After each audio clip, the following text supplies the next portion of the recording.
Today, we're really getting into an incredible story in Nalanda University. Yeah, it's quite a journey from this, amazing ancient center of learning. Right, through this terrible destruction. And now it's rebirth in the 21st century. It's a lot to cover. Exactly. And our mission for you is to cut through it all, give you the key insights, the surprising bits about its legacy, fast and clear. Well, starting at the beginning, what always strikes me is Nalanda wasn't just like a school, it was the world's first fully residential university. First one, really. Yep, founded back in the 5th century CE, we think, by the Gupta Emperor Kumaragupta. And it was massive. Think over 10,000 students. 10,000. And how many teachers? Around 2,000. So it wasn't just a big school. It was like this whole academic city, totally self-contained, a model we wouldn't see again on that scale for ages. That scale is just, well, mind-boggling for ancient times.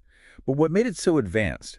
You hear things about sophisticated features, stone beds, and the curriculum wasn't purely religious, was it? Oh, not at all. That's key. It was incredibly inclusive. Sure, Buddhist philosophy was important, but they also taught the Vedas, logic, Ayurveda, that's traditional medicine, math, literature, astronomy. So a proper university covering everything. Exactly, a real intellectual melting pot, which is why it pulled in students and scholars from all over Asia. We're talking Korea, Japan, China, Tibet, Indonesia, even Persia and Turkey. Wow, that's serious international reach. Definitely. You could even call it a kind of ancient academic diplomacy. There are records of foreign kings like Balaputradeva from Srivijaya actually funding monasteries there. It's amazing we know so much. These eyewitness accounts, like from the Chinese monk Xuanzang. Yeah. What do they tell us? Any surprises?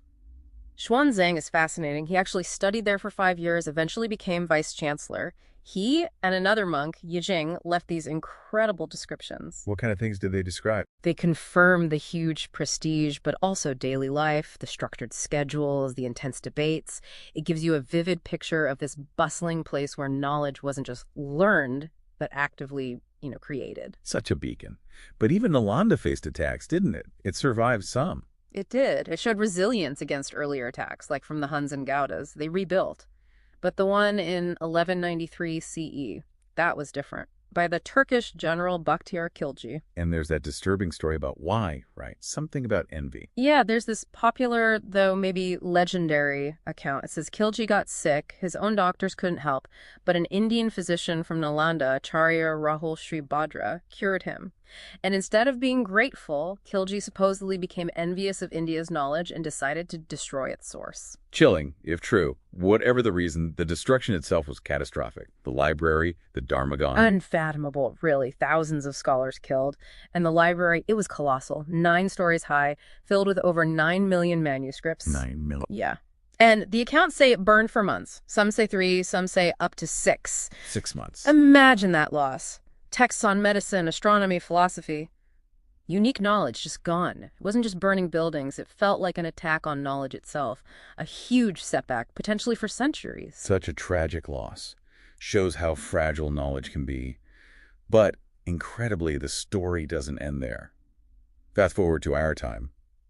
A revival. Yes, thankfully. The idea really picked up steam in the 21st century. Former President Dr. APJ Abdul Kalam was a big champion, and there was a lot of support from Singapore and other East Asian nations. And they actually did it. Passed an act. They did, the Nalanda University Act in 2010. And it's not just symbolic. The new campus was just inaugurated, June 2024, by PM Narendra Modi. Right, I saw that. A huge 455-acre net zero green campus. Very modern.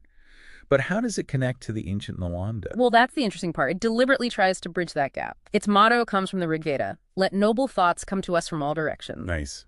So open to global ideas, just like the original. Exactly. And the curriculum reflects that. It tackles modern issues, sustainable development, international relations, management, but alongside Buddhist studies and history, using that ancient wisdom for today's problem. And the old side isn't forgotten. Not at all. Yeah. The ancient ruins are a UNESCO World Heritage Site now, since 2016. There's even a museum there with artifacts like burnt rice grains from the 12th century found in the ruins, a tangible link to that past. Wow. So Nalanda's journey, it's really this powerful story about the human drive for knowledge, how vulnerable it can be, but also how incredibly resilient, an idea that just refused to die. Absolutely. And as we're all navigating this age of, constant information, AI, rapid change, It makes you think, what lessons does Nalanda hold for us about valuing knowledge, protecting it, making sure it evolves? What part of Nalanda's story, that global vision, the awful destruction, or this modern comeback, what resonates most with you listening right now? Something to really ponder.